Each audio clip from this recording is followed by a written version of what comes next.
Deep voice for puppy dogs and males. Shirtle. Thank you for coming back after lunch. Hopefully you're satiated with all that wonderful food. I'm going to let you know what you're in for, so you have a contract with us that you understand. Number one, plenary session. We don't have 12 chairs and microphones, so 4 of the workshop leaders from this morning and this afternoon will be commenting on the one priority action that the 12 different workshops have produced, and we'll have it on the screen when that's required. We'll do it in 2 parts, 2-act play. We'll do the first, I think there's 6, and then we'll do the second 6. The other workshop leaders who are still in the audience can comment at the end of the commentary from this official panel. The informal panel and the other workshop leaders can comment or ask questions from the floor, and there'll be a chance for the delegates to also do the same. After the plenary session and the articulation of the 12 priorities that came out of the 12 workshops, with a Q&A and comments from the floor included, we will then call for the actioneers who signed up on those action sheets to come down and get their Actioneer badges and get a photo op while Lois explains what the next step is for the Actioneers. I'll let you know about a couple of things that are happening after the close. 2 things. One is an opportunity to meet some of the mentors for the Actioneers if they want to, just introduce themselves, and then it will be done online. And the rare and endangered walk of the campus will also occur at the close of the meeting for 15 minutes if you want to go on that wander. Then we'll have the closing, the thank yous, and we all go on our jolly way. If you haven't voted, allot at least 2 hours to fill out your Senate form. In the meantime, I'd like to introduce the plenary panel, and we'll do the first lot of priority actions from the different groups. Some of them may not have been in that group, but we still want commentary. So I'm going to ask the following people to be our esteemed panel. It's Robert Pekin, who had a workshop this morning, Catherine Pickering, Fiona Armstrong and Pascal Scherer. And the other workshop leaders, after that we've had our commentary on this, have a chance to comment from their perspective, and you have a chance to either comment or ask questions about the priority actions. So with that in mind, we'll just pass the microphone up and down. There's the list if you want to comment panel on any of those, in particular the one if it relates to your workshop. They might be in the second page that we'll go to in a minute after a Q&A, but feel free. It's almost free for all till 3 o'clock.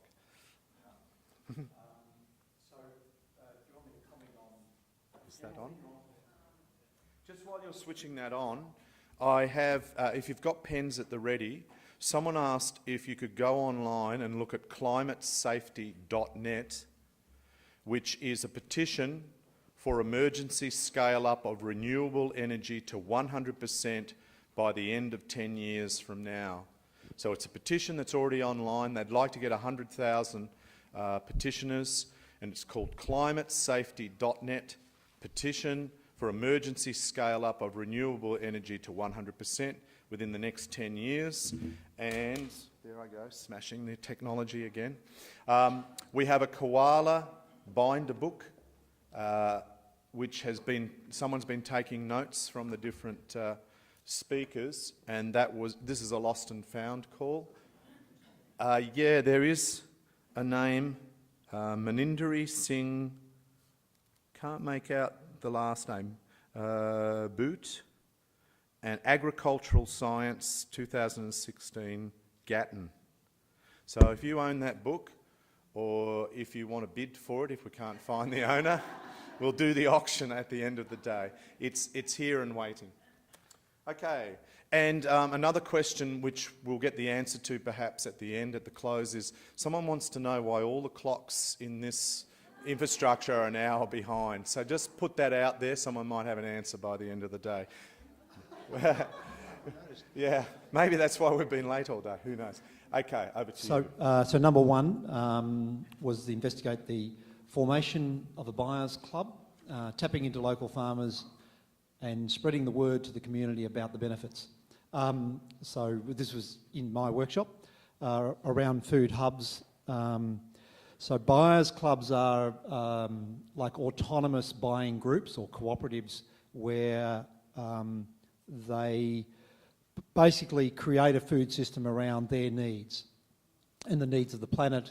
And so it's Food Connect's goal is a planet where affordable food is accessible by all people, and food hubs are probably the ultimate in this field. They allow people to have that access to food from local farmers, participate in the access to that food, buy it in bulk, so they get it at a good price.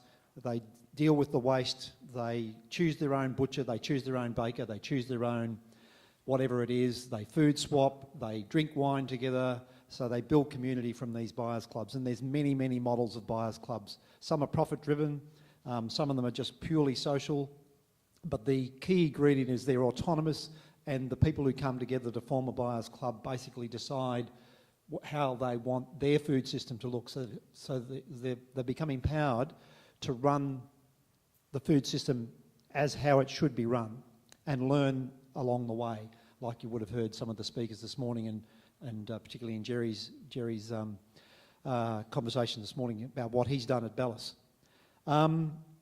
So that's that, and so there's no buyers clubs down here on the Gold Coast, so it's a really ripe opportunity for buyers clubs to form down here. We've got resources up at Food Connect and Sovereign Foods, and there's 40 buyers clubs in Brisbane and Ipswich, so they've become really big, and they're from 6 people to 200 people. They're on all sorts of scales of size. So someone's going to take that on. What are they called? The Actioneer? An Actioneer is going to take that on. And Rob, you're a mentor to help that Actioneer. That's right. Yes. Yeah, terrific. Is there another one on that list? There is. Yeah. The next one is building food sources in our own gardens, spaces, and collaborate within our group to enable this. Then move into the broader community. So that's the small solutions and then broadening out. I wasn't a part of that workshop, but I know a lot about that. Does anyone here know, was it part of that workshop, the building small food systems? Do all the food. So I'm presuming that's all about, as Jerry said, although the precursor is Jerry's a pretty brilliant gardener. And I think you need to lower your expectations. And he's been practicing it for a long, long time, and he's paid by the ABC to do it, basically. So as I was talking to Brendan earlier, and I said, in these sort of circumstances, it takes a whole community to grow food, and not necessarily the ones and not everyone has a green thumb. So you need to sort of, in these community food growing spaces, you find someone in your community who's really good at growing food in your backyard, and I call it blockyard agriculture, where 1 or 2 people are actually a specialist in your community at growing food in everyone's backyards, and you pay them to do that, or you fundraise for them to do that, and then everyone else surrounds them in the storytelling and the economics and all of the research, like Jerry does himself on his own place. And then that moves into the broader community. It just becomes a ripple effect. Other people go, wow, you're being paid to grow food in other people's backyards. And then that becomes an employment activity in your own local community. So it all comes from that central idea that place-based design, place-based action, place-based living will solve the world's problems. It has to come from place. Why live in an area and enjoy the views and enjoy the surf and enjoy the amenities and not eat from there? That's, a fundamental thing that really gets my pistons pretty pissed off. Anyway, that's that one. Oh, and this one here, production of local farmers, promotion of local farmers. Yeah, it just goes to that point, because food is the #1 contributor to climate change. Food and agriculture and fibre is the #1 contributor to climate change. #1 polluter of our waters, #1 polluter of our land. It is, on the flip side, the solution. And local food systems, because they shorten the food chain, not just by a little bit, by multiples. 71,000 kilometres is the average food basket here in Australia. When you buy it from Food Connect, it's down to around about 3,000 kilometres. So that's multiples of less trucking, less water, more nutrients going into your body, better health, lower health budgets, a whole raft of things just by supporting local farmers. The next point, is that from someone from a workshop on the panel? Would like to speak to the KPIs? They're all number ones. It's a number one priority. So the KPIs, is someone on this panel in charge of that workshop? No? I wasn't part of the workshop that was part of. No, that's fine. The following one. Yes, let's do the following one, and someone in the audience will comment when you're finished on that. So our workshop was about health, so following the plenary from David King talking about the risks to health from climate change. And we talked about in our workshop developing solutions to address that issue, that the risks to health in the community from climate change are not well understood, and they're not well understood by policymakers. So we talked about a campaign that our organisation is developing for a national strategy on climate health and wellbeing at the national level. And we talked about how the group in the room could participate in that effort and some of the things that might be done to address those gaps. So some of the things that were raised were the importance of including climate change in health professional curricula and having training days for health professionals about climate change if they haven't been trained about it at university, making sure that people who are currently in practice are made more aware, and also in the community. There was also suggestions for engaging local hospitals in sustainability initiatives like the Global Green and Healthy Hospitals Network, which there's quite an active network of around 800 hospitals and health services in Australia already participating in that network. And also talked about the need or the opportunity to mobilise doctors and nurses as trusted and respected voices in the community to lobby MPs around climate change and health. However, the priority action that we settled on, you can see we got very specific, was for a health professional training day to be organised, and we had an offer from someone at Griffith University to work with other local partners and to invite other local health stakeholders to come together in a public forum that would talk about the health impacts of climate change and what people can do, and there's potentially an opportunity to respond to the discussion paper on the topic.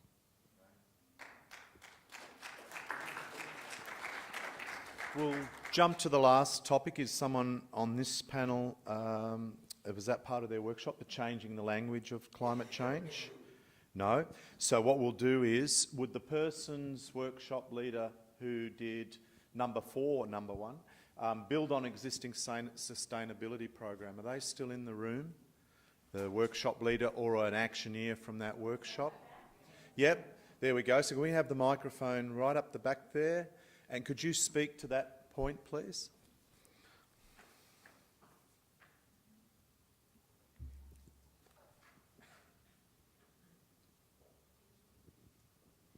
Thank you. Hello, my name's Heather Boedo, and I'm a social worker from Charles Sturt University in Wagga. We found the members of our group were from multidisciplinary backgrounds.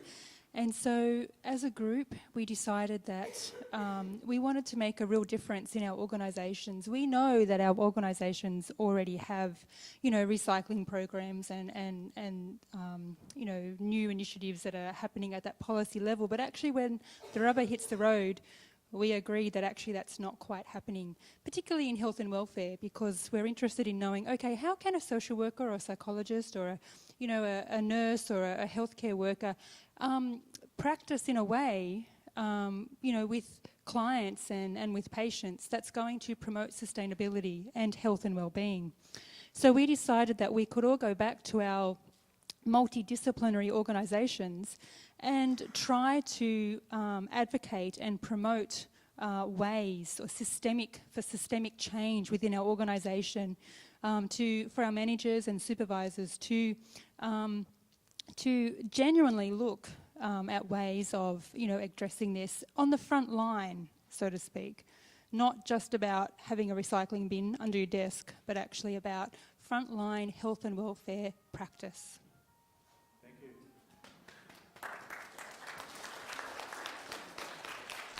And thank you for coming all the way. Was it Wagga Wagga? Thank you. We really appreciate that. Welcome. They didn't check your visa at the border? New South Wales is really good to Queensland. They give us all their sand. We have wonderful sand islands, and anything that blocks that sand movement is a major imposition on the health of our islands, from the Spit, South Straddie, North Straddie, Moreton Islands and Fraser Island. So can you thank New South Wales for giving us their sand for free? The final point, who was in charge of that workshop? And we'll get them to speak to that. Where are we? Up the back again? Terrific.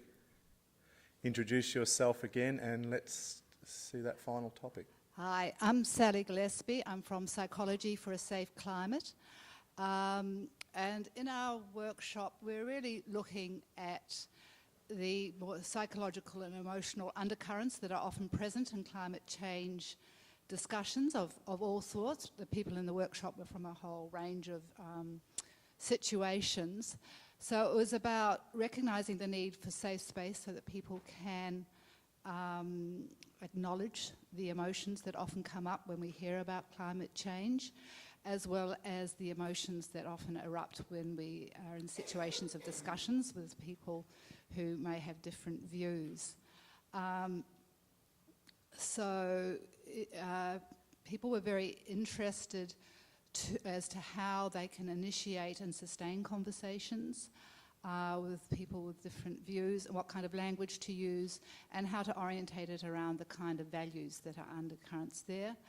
I think everyone felt that they needed to be an actioneer in themselves, to go back to friends and family to initiate conversations, and also within the organisations to make that safe space so there can be a pause at times to really acknowledge the kind of feelings that are coming up and what a variety might be in the same room in terms of responding, as well as a sensitivity when talking about climate change to be able to not become over-focused on repeating statistics, but moving along to what can be done. One of the actions that didn't make it up there was that we're looking at putting something, I think, up on the Gecko website. Simone's going to be the actioneer for that, where we can look at putting a whole lot of resources in terms of information around communication and language and psychological support for people engaged with climate change. Thank you. Well done. So I guess if we see diversity of species as a major strength for the planet Earth, I guess diversity of strategies and diversity of language to explain and educate people is also necessary. There's not just one way, and we need to look at diversifying our communications and our strategies for how we achieve what we want. So thank you for that. Now we're going to open up to the delegates of the conference to either comment or ask questions of anybody who just spoke, and we're going to then go to the other 6 workshop points, of which many of our panel were head of that workshop. So hands up if you have a question or a comment based on the 6 points and priority actions that we just visited then. Someone hands up? No? It's so clear that those actions are required and we're going to implement them. There's no cause for further comment or question. Terrific. Let's go to the next sheet of priority actions, and we will have the people on the panel who haven't spoken to their workshop groups to speak to theirs, and any others that you feel you want to comment on if it's an area of expertise. And if we've visited any of the previous ones or these ones, Rob spoke to 3 of those points, but if you want to complement what Rob said, feel free at the end of this address to also comment or ask questions. So who'd like to go first with this second page of priority actions? I can comment on some of the tourist. So this tourism. is Pascal It's speaking Pascal, now? yeah. The first one, cross-promotion of sustainable tourist destination package deals and networks with local service providers. This is really about clustering, in a sense, that, for example, if a person goes and has an accommodation, uses an accommodation provider, they can then refer those people to a good place, a sustainable place where they can eat locally, where they can do a fantastic tour of the local environment, and so basically bringing together the providers which have similar values and ultimately bringing them together supports them all and provides a local economy that is sustainable also in terms of viability. So a really important point. By the way, there is, if you've heard of the Green Cauldron National Landscape, while the program, National Landscapes programs no longer exists, the feds have stopped the funding. Locally, this is very much some of the mentoring program that they've been focusing on. The third one on that list is to establish or promote Gold Coast Sustainable Tourism Awards, but with a difference. So I guess there are state-based, there are organisation-based tourism awards, but usually it's the organisation putting through a sometimes really refined document. They get a consultant to put it through, and then there's a committee that judges. Here, it's citizens, residents who vote, and to actually make it also a celebration by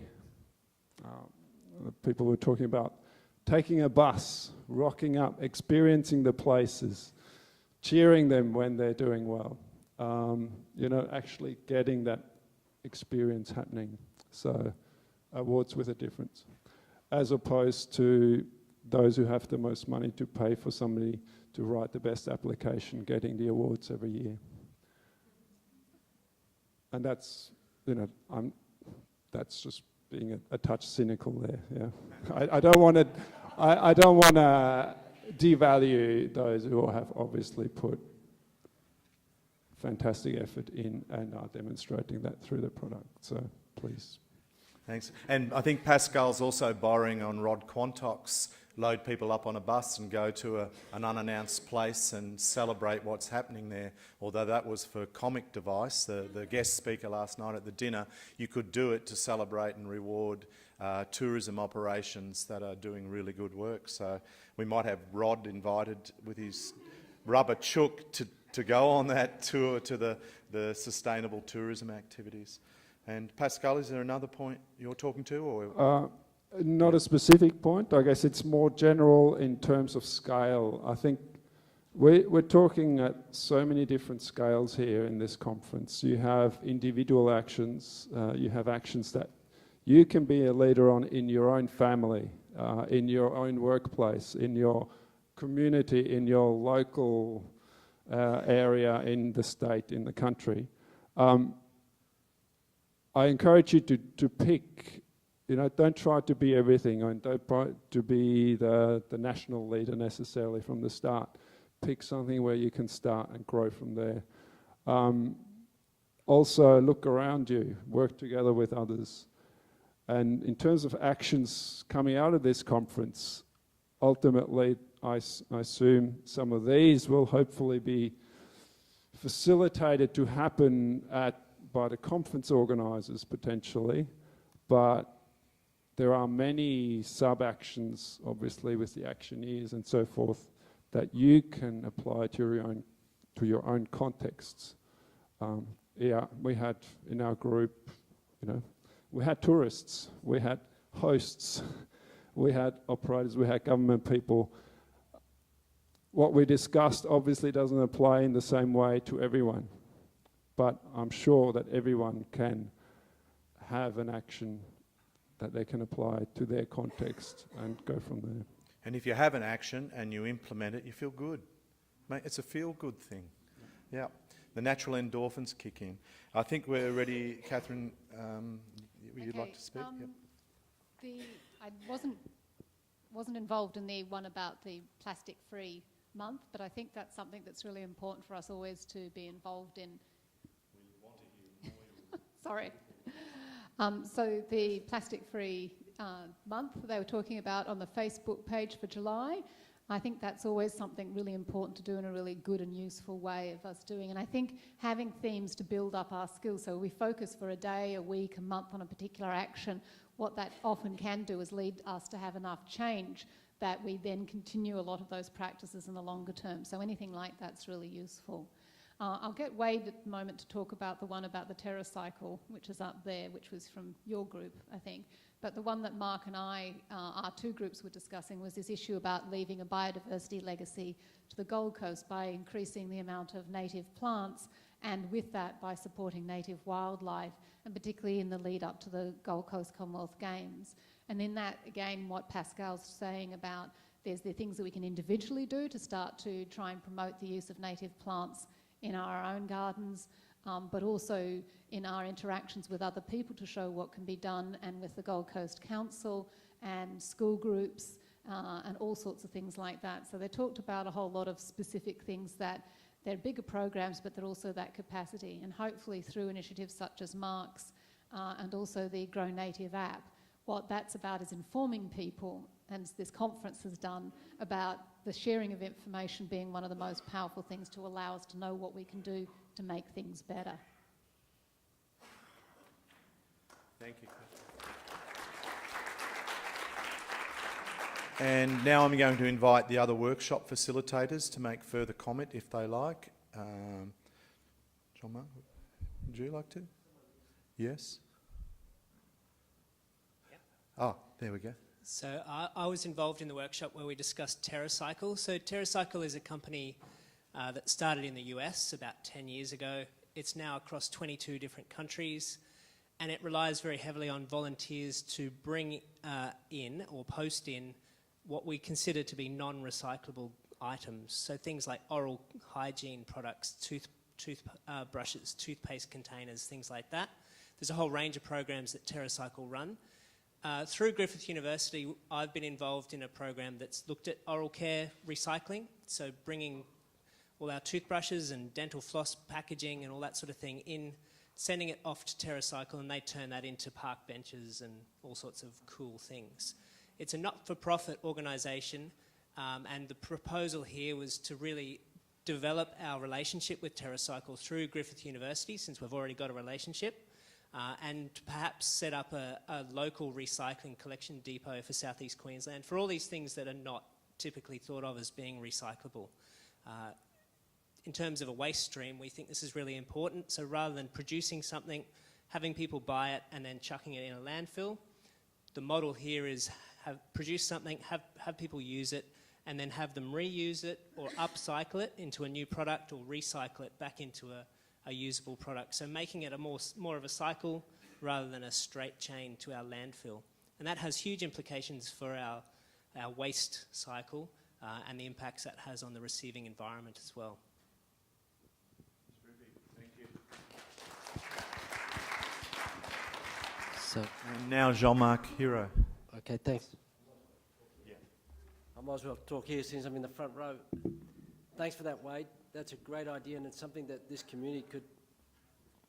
There's your... Come closer. There's your device. Sorry. Yeah, that's it. Thanks, Wade. Just following on, before I talk about my little project there, that would be a great thing that a community group from this forum could take up for the Gold Coast, and Gecko's our host, so maybe it'd be a really great thing for Gecko to take on, and certainly from Griffith, I'm sure Gold Coast, we'd certainly love the idea and be part of it. Griffith Gold Coast would like to be part of it with you.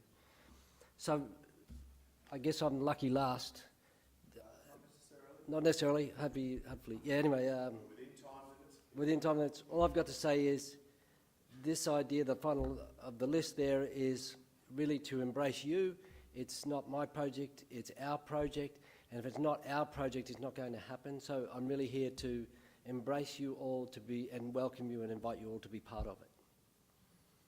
Thank you. That'll do. Yeah. And is Heidi Taylor still here? Yes, can we invite Heidi to speak, because she's also travelled a distance to come and visit us, and we'd love to hear what you've got to say. Thanks, Heidi. Thank you. So our group was talking about marine debris. So I run Tangaroa Blue Foundation that coordinates the Australian Marine Debris Initiative. And we've seen that after really extreme weather events, the amount of debris washing up on our coastline increases significantly. We removed about 1.2 tonnes from 500 metres of beach in Cape York after Cyclone Nathan last year. So it's a huge amount of debris washing out of our cities and urban areas and washing up to really remote areas. So while we talked in our group about recycling and getting people to dispose of their waste properly, we think even more important than that is reducing what we're using to start with. And so Plastic Free July is a great event where people can sign up and take a pledge. It's not so easy as you think not to use single-use plastics for a whole month. So if that's a bit too much, you can pledge to reduce or not use the big four: straws, plastic bags, drink bottles and coffee cups, and take your own everywhere you go. And that's where we'd like to see this initiative start. We can stop what's washing out in our environment so much by stop using so much rubbish to start with, and everybody can take that home from today. So thank you.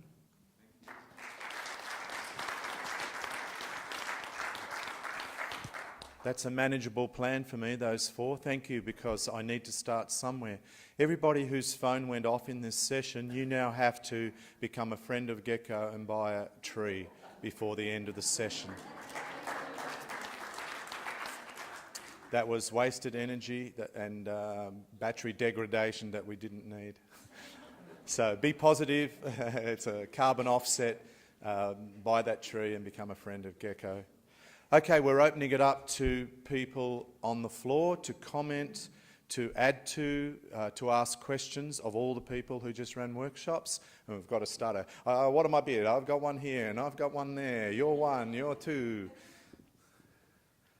Introduce yourself and then your question, comment or complimentary advice. Yeah, my name's Gnomes. I was with Haiti in the Plastic Free, and just in relation to Plastic Free July, do we have somewhere to return our name badges today so that they can be reused?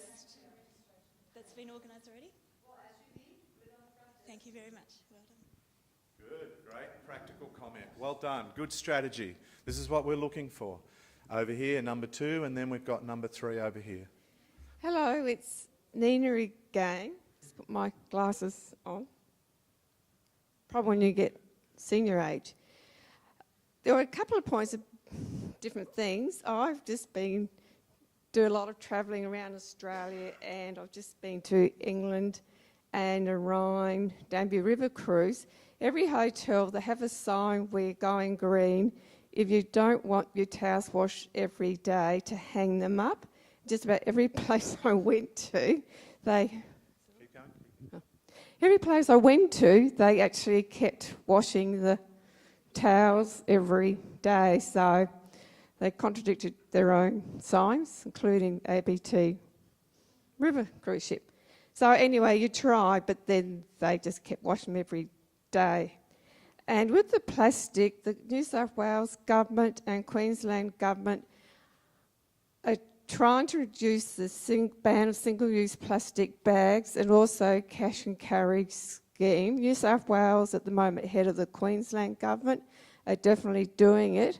But we could all play a part by not using single plastic bags, because as some people know, they're killing the whales, they're killing the dolphins and the sea turtles through ending up in the waterways. So it's not, well, the government's going to hopefully ban it, hopefully this year, but we should all not use single-use plastic bags as an individual action. And I keep my green bags in the car and I just use them constantly. And the public are not stopping using single-use plastic bags. So unfortunately it has to be law, like South Australia introduced it years ago. But anyway, I'll keep it short. And the other thing I brought up with the group about the cycling was the problem of stormwater drainage. Now apparently there is a law where now any new development have to be able to dissipate storm water, and it can't just go down the gutters with all the rubbish that people throw out of their car and ends up just in the ocean and creek beds, but it doesn't apply to old developments. So there's some initiative there. And also, I put my hand up about the law. The government makes the laws, so we have to work on them. And we raised the problem of recycled water, that the public perception of recycled water is that it's just yuck. And we don't like using recycled water. And that's a big PR issue, like the time of Toowoomba running out of water at the drought. On the newspaper headlines said, we don't want human poo water. They don't worry about the fish poo in the dams and cattle going up to the water's edge. But there's this terrible misconception about recycled water, and we've got a water problem, but we don't use recycled water. And that's a big area where we need to work on more. And the public accept drinking recycled, it's 98% treated. And Singapore apparently use recycled water, and so does London. Sorry? Sorry? Singapore only 1%, but at least that's a start. That's 1% more than 0% here in Australia at the moment. Yeah. I thought it was more that. Anyway, I was in London. We won't debate that point. You can talk after the session. When I was in London recently, it was recycled water. Tastes no different to our water here. So anyway, I think Thanks I've talked very much enough. for that. Thanks. And on that point of plastic bags, boomerang bags from recycled materials, a local product, local small business, a local young people's initiative. So in whatever way you can, support boomerang bags. Are they for... Yeah, please do. We need a microphone past you. No, we do, because we're streaming and we're recording. Thanks. I've been working a lot with Tanya Potts just over the past 4 weeks. I met the lovely lady who started Boomerang Bags. She's an amazing, inspirational person with a fantastic team. You can start a community where you get just local sewers together. You don't need a lot of skill. You could probably learn from just YouTube how to sew. It's pretty much straight lines. You can make your own shopping bags. They're washable, obviously. Don't make my mistake. With my students, we used new fabric, and then I met Tanya and went, oh, okay, it's meant to be repurposed fabric. So that's my modification for next term. But she really is fantastic, and she's working on going into schools next term. We've been putting together a program where either schools will go to her and do workshops, learn all about what she's doing and how she's trying very hard to replace the dreaded plastic bag and all about that. And that's really exciting to hear that the government's thinking about changing those rules, because they do need to. And she's at Burleigh, so she's very easy to contact. She's got a website, and you can buy other products. She's got really cool stuff like this bag, which is a laptop bag. And she gets given fabric from all different companies. It's so cool. Hessian bags, banners, which I think your bags are made from.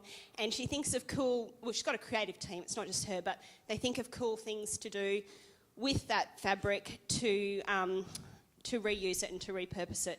So, they're awesome. They're a really, really great company. And anyone can start a boomerang bag community. They're all over Australia. It's really taken off. Thank you. Great. Back to the original speaker who had the microphone. Thank you. Teamwork. It's on boomerang bags and TerraCycle, and the big thing with the circular economy is there needs to be creating demand for that. So it's amazing that there's communities that all help with TerraCycle or help sew bags. And then there needs to be an end user, so part of sustainable procurement or Griffith Uni's policy or whoever, to then say, okay, well, we're going to get those plastic park benches and we're going to install them in our school or our university or our council or something. We're going to use boomerang bags to work at the Gold Coast Convention Centre or some of those places as well. So remember that we need to create that demand, and as customers we can demand that, and also as organisations we can as well. Thank you. And good night. Good night. We've got David. Sorry, is there another speaker with a microphone? No. That was me. here at Okay. the front. So, Pascal, are you going to comment on that last point, or is this a new point? I'm going to just comment very briefly on the tourism point, Yes. if I may. Yes. If you're going to a hotel, and yes, they do wash your towels if you haven't put them down, I can see why that happens, because they might not have their systems, the cleaner might not be part of that value chain that has been passed down. Use the feedback mechanisms. Just about every hotel sends you a feedback form, or you have the little sheet. Tell them.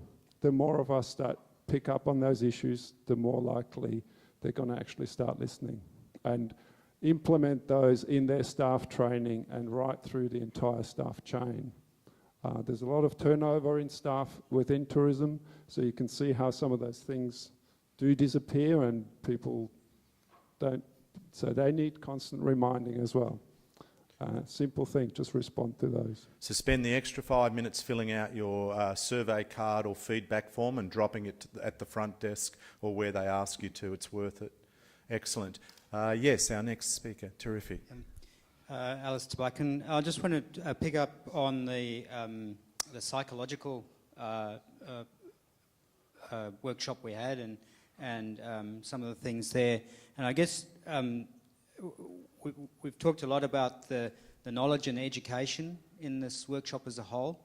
But for me, the positivity and the outcomes that come from this are all about also the attitudes and behaviours, and we shouldn't underestimate the importance of what we project in our having attended something like this, just in every little action we do, and how that influences. So it's easy to be overwhelmed by, oh, there's so much to do and all those difficult things, and as was mentioned here, you don't have to work at a national scale.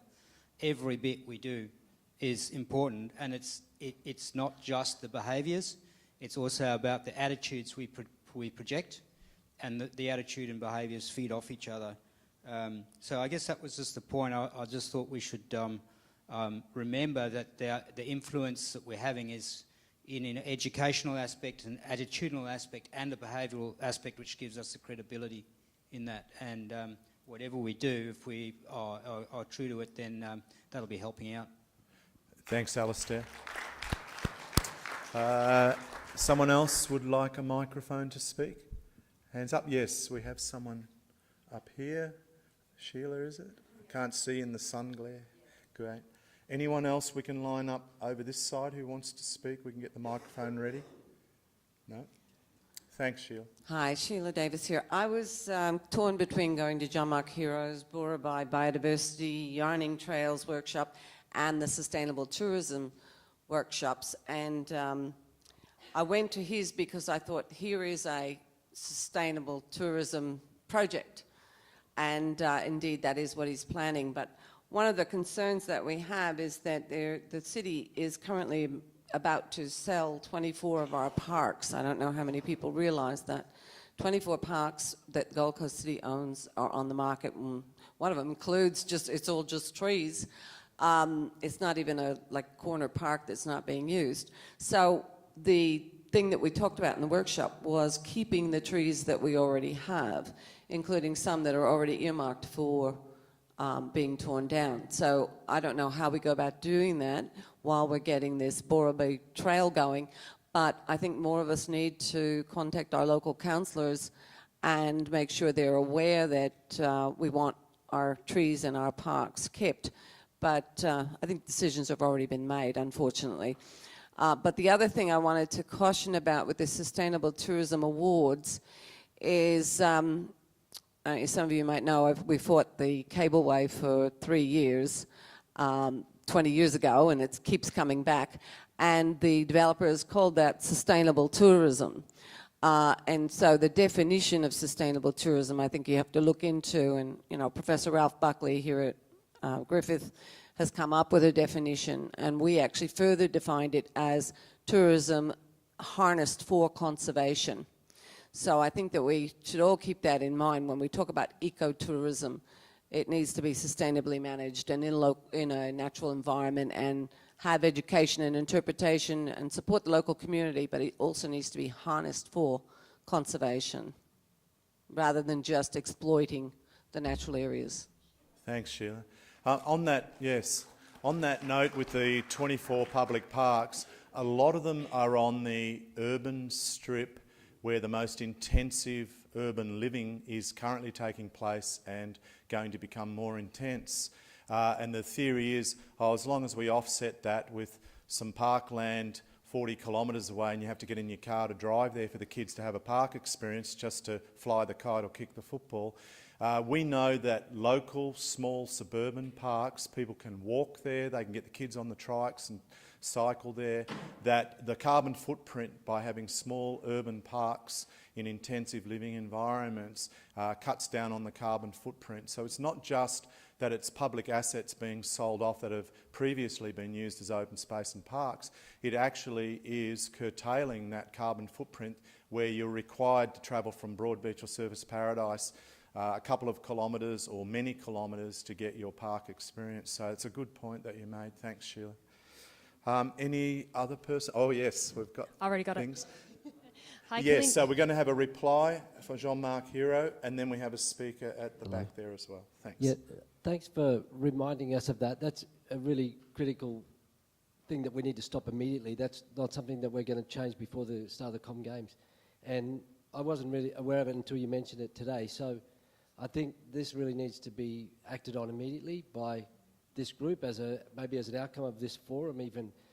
But we've got to make Gold Coast aware of this, and these are what I call biodiversity assets. They are assets just like any other asset that the Gold Coast has.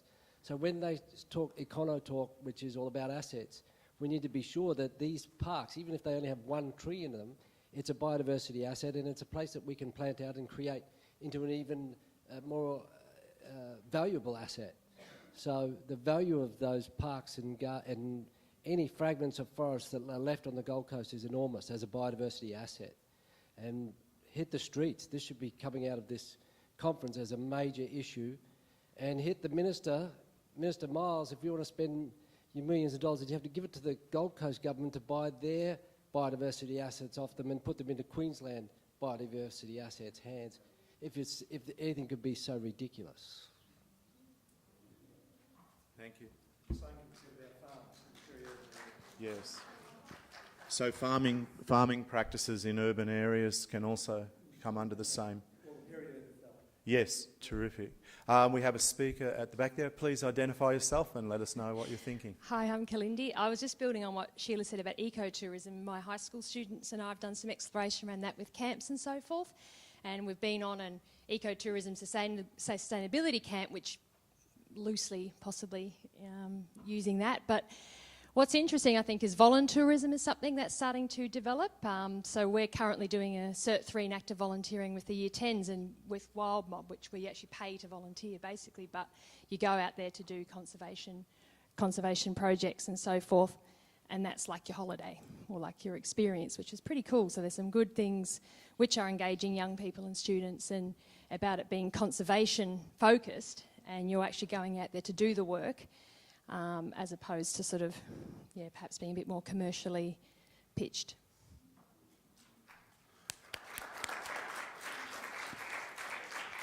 And up the back here. If you want any more ammunition to put in your letter to council or your argument to council about saving those 24 parks, yeah, that's it. If you want some more ammunition for your letter or your submission to council to save those 24 parks, each mature age tree might be worth $22,000 in ecosystem services per year. And if you count every tree there, and if it's a younger tree than a mature tree, it could be half the amount. There's your financial argument for the council as well.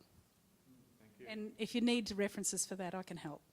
Thank you. And your name, sorry, again? Donnell Davis. Thank you. Someone else? We have someone up the back here, thanks, Sally. And someone else on this side in the meantime. Panel?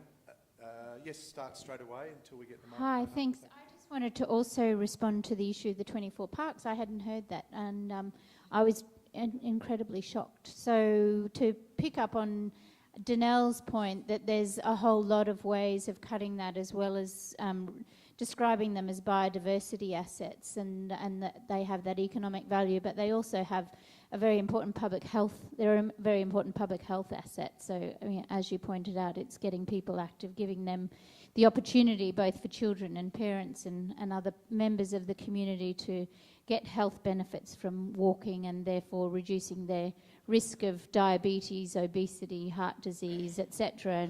And the health benefits that arise from interacting with nature are very significant. They're not only physical but mental, and I think that needs to be a really key argument as well. That's actually a threat to people's health and well-being if you remove the opportunity for them to be able to engage with nature and access parkland as part of urban amenity. Thank you. And Pascal, are you on the same point? Do you want to make a comment? No? Okay, we'll go to the back there. Okay. Yes? So I'll just mention one thing really quickly about the farming co-op. Sorry, about the farming co-op. There is one that I'm aware of on the Gold Coast called Organic Family. You might want to connect with them. They do... Sorry, the name is? Organic Family. Organic Family, and thank they you. do, it is they all organic vegetables and fruits. They box it up and send it to people, and they have volunteers, packaging and everything. But I think they're more focused on some children, about the children getting good nutritious food, but might be someone you not connect with and see what they're doing and see if you can, you know, network with, I guess. And also with the parks, it really is the political climate at the time. So whoever's in power will obviously, what we have now is very pro-development. So if you don't want to see your parks get bulldozed and put houses on, be very careful with your vote. That's basically what it comes down to. Whoever, if you have good politicians and good legislation, then they will protect the parklands. So, voting's very important. That's what it comes down to. Yeah. We're going to go over to Rose in a minute. We don't call it pro-development, we call it arrested development. Anyway, that's the activists in me coming out again. I'm sorry. I said I'd be moderate all day. Okay, Rose? I was just going to make a distinction, just in terms of food systems. There are some buyers clubs and indeed wholesalers who only buy organic. Now, we've got a problem in Australia where the number of organic farmers has dropped because these organic wholesalers are buying from cheap parts of the world. So it's an organic industrial system. The system hasn't changed. So the buyers clubs and the cooperatives that we're talking about buy only from this region. They eat only seasonal. So it's a really, really important distinction. And that's in anything, clothing or anything, where we're substituting cheap organics, which is really killing our own regional farmers, the local economy, so the circular system that someone spoke about before. We have to have consumers who buy only from this region and make that distinction rather than just the industrial organic model. It's a really, really important distinction to make. Otherwise, you're just causing organic farmers to commit suicide here in Australia rather than sort of... and that has a ripple effect all around the world. Thank you. And Rose?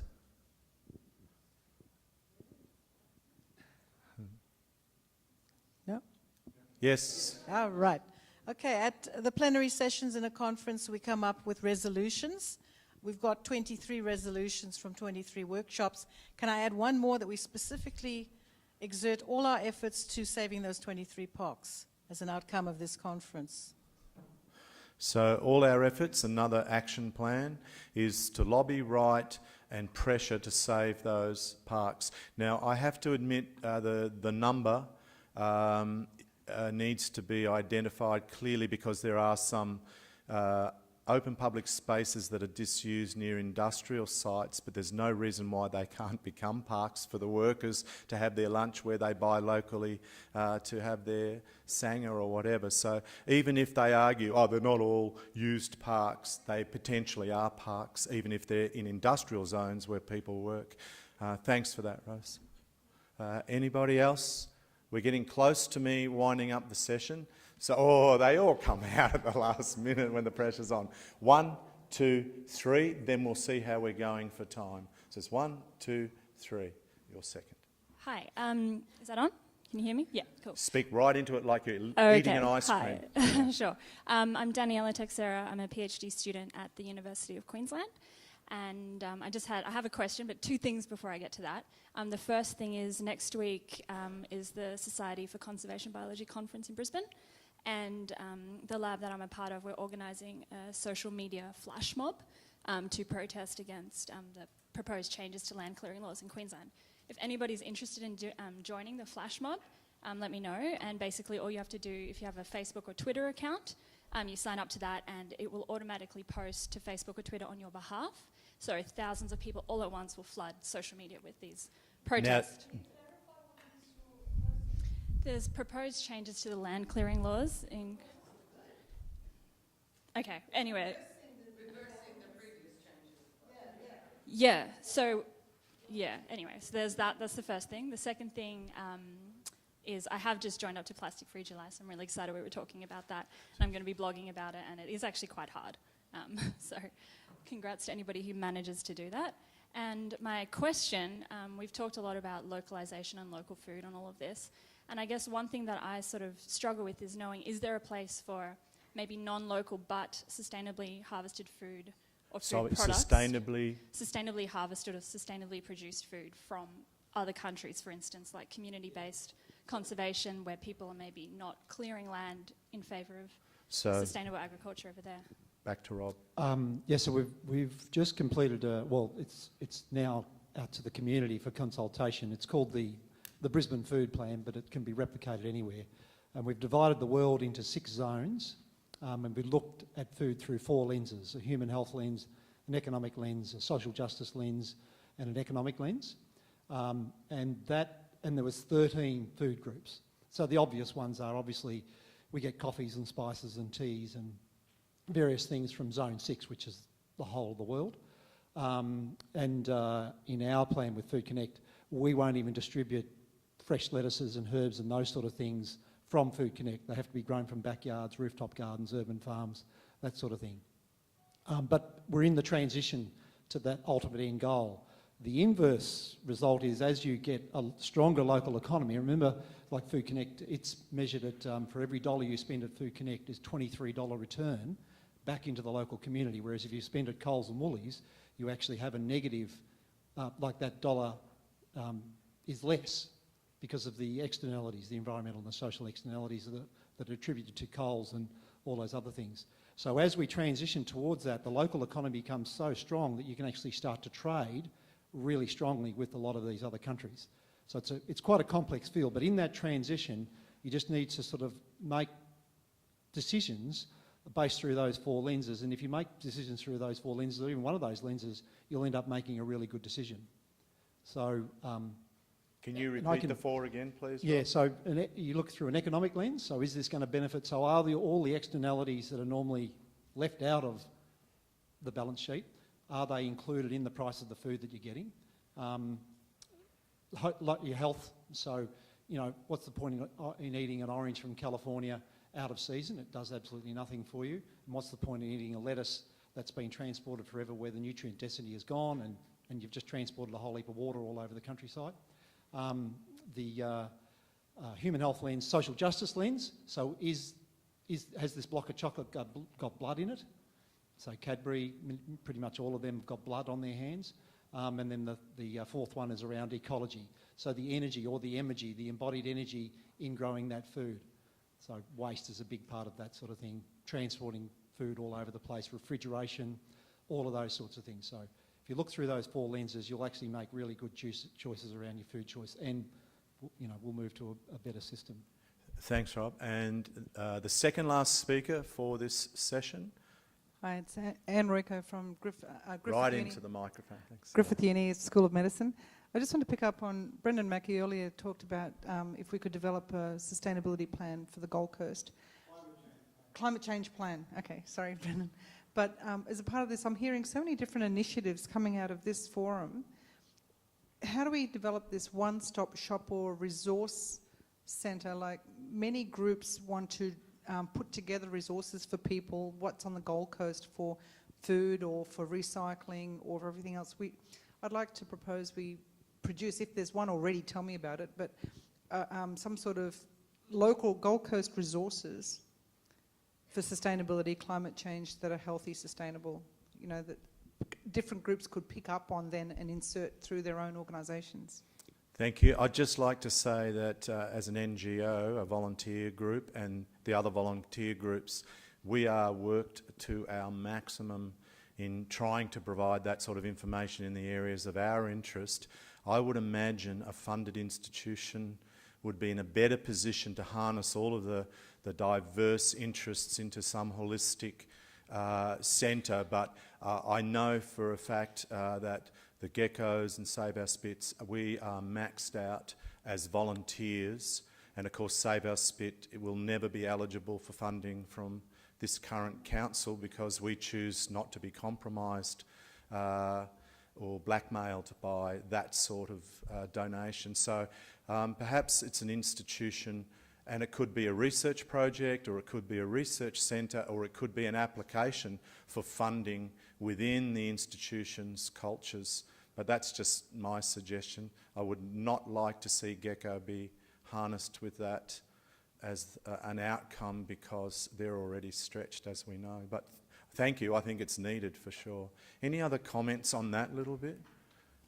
Any other comments on an institution or a way to harness all of these strategies so you can go in, if it's water, you know where to go on the website or who to contact. If it's food sustainability, all of those things, there's a myriad of things that we could put as a resource centre, either through an app, a website or a research centre. So for food, there's two. AFSA, the Australian Food Sovereignty Alliance, they have links, so that's a collaboration of all of the disparate consumer groups, farmer groups, all around Australia. And Food Connect Foundation site has many links as well as the Food Connect Brisbane site. So both those sites will have lots of links for what's going on all around Australia. There's another one called Sustain as well. It's all around networks, food networks. So that's based in Melbourne as well.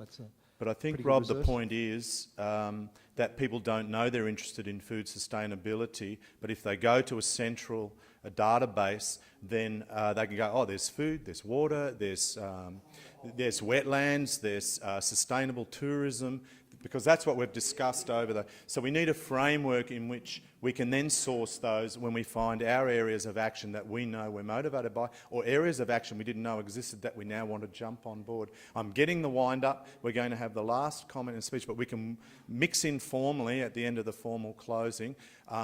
We've got... Who was the... Okay, I'll just see how we're going for time. We're just about over time, but this was the third person that... Yeah, this is the third person, yes? It's Alastair again, was it? No, it was down here. Sorry, Doral had the microphone in order first. Doral, take the microphone. I'll just see how my minders are going. I'm sure we'll get back to you, Alastair. Doral? Just on that last subject, I think we need an app. Okay, short and sharp. Okay, business school, Griffith University, IT experts, we need an app to harness everything that's happened in the last 2 days. One more app. Yeah. Okay. Okay. Now, this is probably a question. I was told that the Newman government changed that it was the mayor now who has the responsibility of divvying up the funds to all the councillors. So the mayor here rules, he can blackmail all the councillors to do what he wants, and if they totally go against him, he can just sort of hold back the money. Okay, so let's just harness that in a framework. The laws were changed where the mayor is responsible for generating the budget, which then goes to council for discussion and approval. And that law was changed under Newman. It gives them more executive powers over how the budget looks and where the budget is spent. And when you have a block of councillors who are like-minded, independent councillors that didn't declare their like-mindedness before they were elected, then you have a situation where the vote to support that budget is in place. It's an anachronism, or it's an extension to the powers of the mayor, who's just one councillor with a deciding vote on the Gold Coast, 15 votes, of which the mayor's is one. But yes, we've put in submissions to the local government minister to reverse those sort of executive financial budgetary powers, and there are other groups who've put in submissions, and we will keep lobbying the jurisdiction of the local government minister. But I agree, and a lot of community groups, the community cabinet, put in submissions to try and change that. So action is taking place from the community point of view. We're waiting to see what the response is at the state government level. We're going to have to, unless there's any more to that, we'll give Alistair one final closing comment or statement, and then we're going to go to celebrating the Actioneers and closing the conference. Thanks very much. So it's just a comment in relation to the question over here about where do we find those institutions that might take on that. Natural resource bodies have that sort of role, and across Queensland many of them have been trying to build into their regional natural resource plans provisions for web-based wikis and ways of accessing all of these different groups and bodies that are involved in sustainability. It's a little bit dysfunctional at the moment in that field with a lot of governance changes happening. At the moment, officially it would be healthy waterways and catchments that could take that role up. They're in the middle of a change themselves, but it's quite a large issue, and I definitely reiterate it's not something for a volunteer organisation. It needs an enduring institution behind it. Yeah. Thanks for that. So that's a message of support. We're going to finish there, but can I ask those people who signed on as Actioneers, before we close officially, to come down and get their Actioneer badges and to get a photo op for publicity. So anyone who signed on to one of those forms in their workshop who wants to stay in touch through a closed Facebook page with a mentor, thank you. And if you could stand just here. And any of the workshop leaders get in the photo as well, I reckon. If they've already got a badge, they don't Yeah. get one. If you got an Actioneer badge yesterday, you won't get a second badge, but you will get a second photo. So, football team photo? Yes. Yes, yes, yeah. Yes. This is not the end of the conference. We will have an official close after this photo op. Squeeze up, shoulder to shoulder. Use the body heat.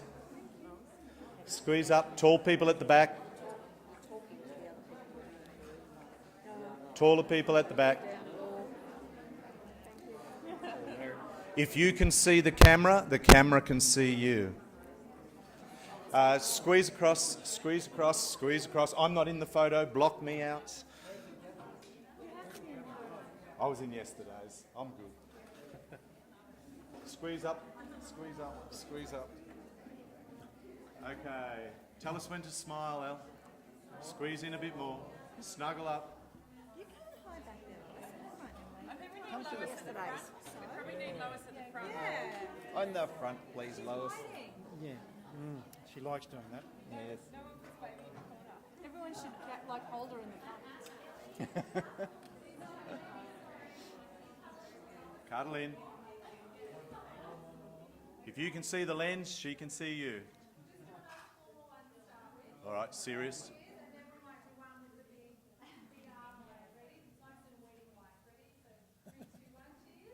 Cheers. It's always hard to do that. The face. Yeah. Thank you. Lois, are you going to think? And then you're going to have a closing statement with Brendan.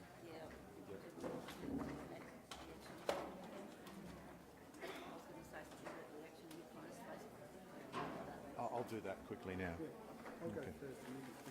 Okay. As you settle down, we're finishing off. Thank you for your patience.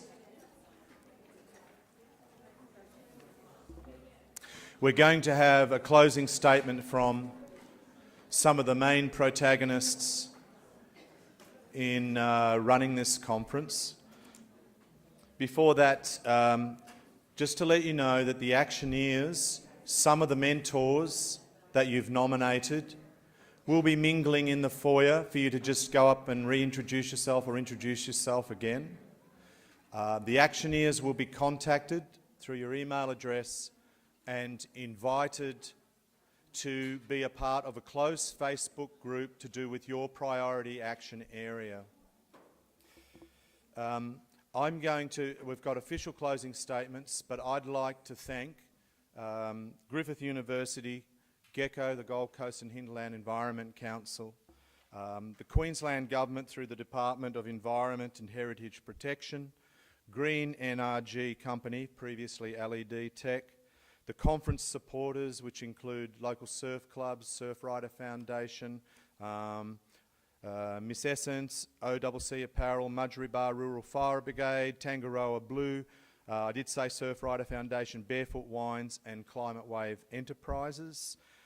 With that in mind, I'm going to hand over to Lois Levy and to Brendan Mackey to do closing statements. Thank you.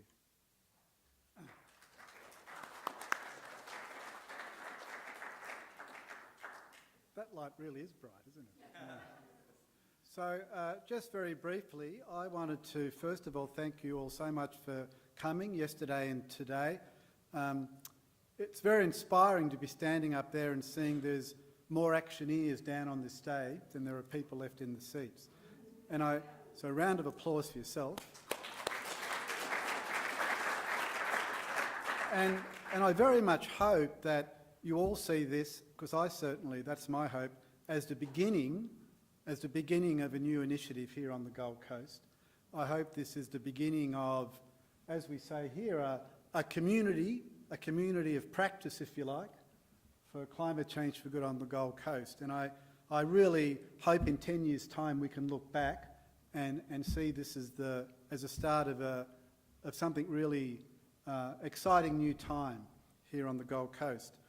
And also want to say from my, and on behalf of my academic colleagues here at Griffith University, we're very committed to working with the Gold Coast community in taking some of these actions that we've talked about here today forward, and I'll be following up with Lois and our friends and colleagues at GECO in working out how we might be able to support some of these initiatives going forward. So thank you very much for coming, and I look forward to working with you going forward in the years to come. Thank you very much.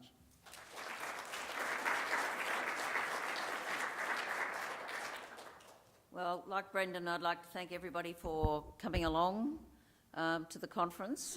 It was an idea that had a birth round about May last year, and we've had the most amazing team of volunteers meeting every fortnight since May last year to put this together. And it's been an extraordinary effort, and I really appreciate that support. You can never just do it on your own, it's always got to be a team. And I'm sure all of you who've decided that you might be able to do some sort of action following this conference will find that you'll gather around your own support teams. The Actioneer program is a new initiative. I have to be honest and say I don't really know exactly how it's going to work. As far as I know, it's never been done before. So, but we're going to give it a go because you can come to a conference, you can hear wonderful things, and then nothing really happens after that. So this time we're going to try and follow it through to support each and every one of you who want to do something. You'd be interested to know that the Minister for Environment wants to know how it goes. So let's give him a pleasant surprise, shall we? It would be nice. I'd really like to thank not only my volunteers but also Griffith University. They've been absolutely amazing in the support they've given for this conference.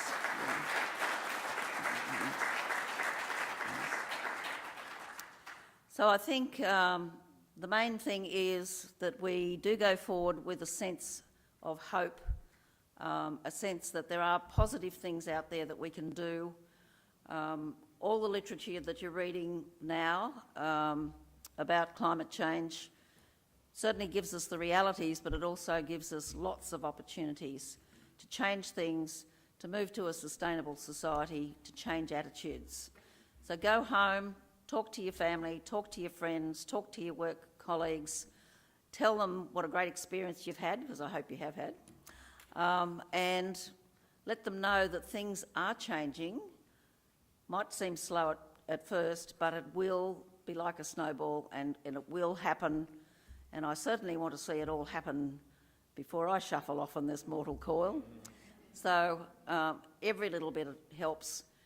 We will have to show the politicians that it can be done, because I don't honestly think at the moment we can have much faith in any of them. So, but if the community gets behind it, we'll show them that it can be done, and I'm really happy to have you all join me in that effort. Thank you.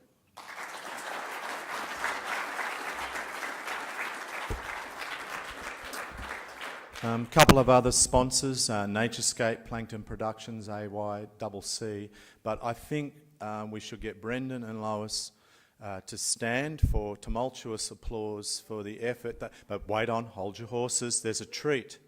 Catherine is running another rare and endangered plant species walk for 15 minutes around the campus. If you want to debrief and get some fresh air and some knowledge, meet Catherine up the top in the foyer, I believe that's correct, for the 15-minute endangered plant species walk. So that is on for sure. Other workshop facilitator mentors will be mingling, go and have a chat. But please, Brendan and Lois, could you please stand and take your bows, because...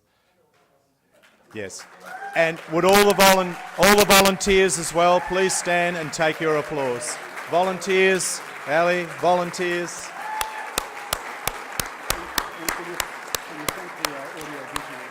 Yep. Thank you. And to the Griffith Uni and audio visual people who made us heard and seen. Thank you.